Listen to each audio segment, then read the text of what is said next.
He was leading them out of captivity. And we know the story, and I won't go through the whole thing, but I'll go through the point that I'm trying to get to. He was going down, and he had all the children of Israel behind him, and he got to a point where he couldn't go any further. He got to a point where he was at a standstill. He got to a point where it looked like he was not going to go, he was not going to make it. Amen. He got to a point where he didn't know what to do. Right. You been there?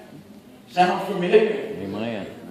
He got to a point, Brother Jesse, he didn't know what to do. There was a body of water in front of him.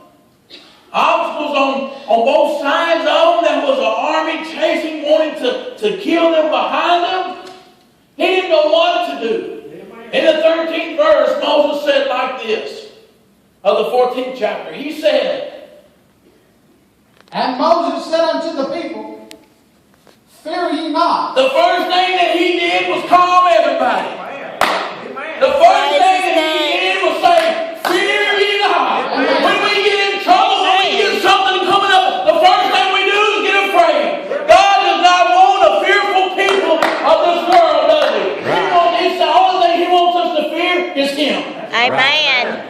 He said, "Fear not." Moses said, "Don't worry about it. Fear not.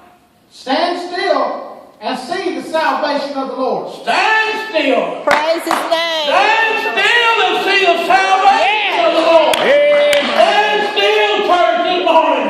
Stand on something that's been founded. He said, "Stand still and see the salvation of the Lord." Amen. Stand still this morning. When we feel like everything's crumbling down around us, stand still. Praise his Stand still and name. see the salvation of the Lord. Amen. All right. Which he will shew to you today. He said he will shew to you today. Amen. You need something today. Or do Amen. you need it tomorrow? I need mine today. I need mine right now. Come on. I plan on standing until God gives it to me. Yeah, I don't preach plan on it. quitting. I plan on going on. Yeah, I plan on man. standing still for God. Come on, buddy. Now, church, please don't get us confused. Standing still does not mean doing nothing. Right. There's a big difference in standing Amen. still and not doing anything. Amen. Amen. He said, "Stand still and see the salvation of God." All right.